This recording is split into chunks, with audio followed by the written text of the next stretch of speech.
Have you ever heard people use the phrase, nobody's perfect, when talking about their Christian lives? And while this phrase is not incorrect, none of us are perfect. All of us have made mistakes. Modern Christians are using this in a way that they should not. They are using it as an excuse for the sins they have done and as a reason for them to be able to continue to sin without any worries about the consequences. However, the Bible clearly teaches us that we cannot have this attitude. We cannot have an attitude of, well, I'm gonna make mistakes anyways, I might as well do what I want. And that is something that is never taught to us in the Bible, even in the Old Testament. If we look at David is a great example of what we are supposed to do.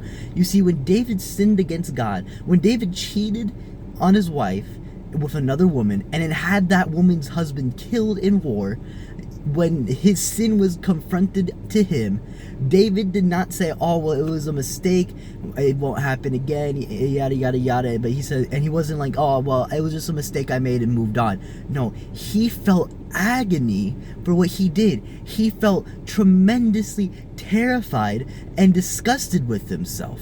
And that should be what we feel like. We should know that when we sin against God, it's not just an oops-a-daisy kind of thing. It's a, oh my gosh, I've completely failed God. I completely failed in the mission God has given me. I've completely failed in following the plan God has for me in my life. I've completely failed God. And that should bring agonizing, that should be terrifying for us, to the point that we know that we cannot make excuses for our sin. We cannot be making excuses for what we do in our lives, but we should be making sure that we continuously go forward in truth. Because if we look at what Saul did, Saul continuously made excuses for what he did. When he disobeyed God's orders, he said, well, it's for an offering unto God. He tried making it for God, but disobedience towards God can never be for God, because God is the all-knowing, powerful God. He knows what is the best option. He knows what is the right choice.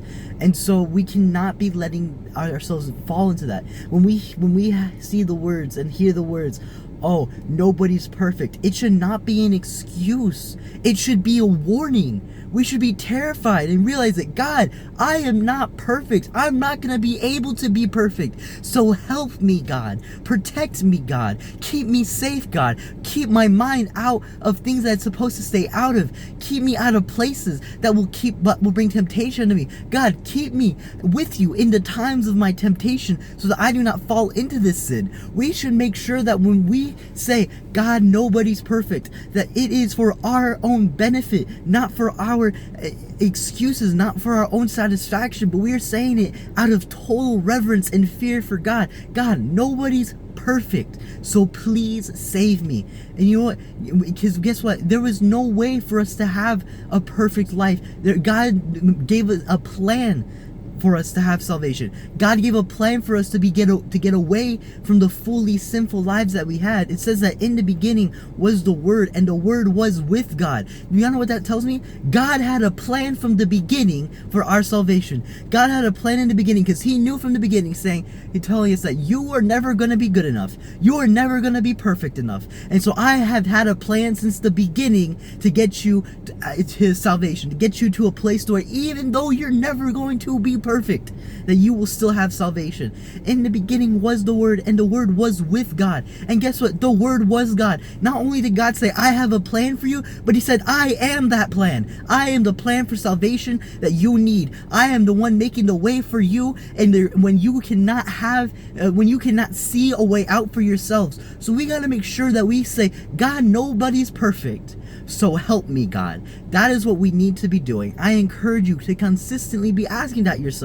Am I able to be perfect? And tell yourself, no, I can't, so that you can continuously search for God in your life.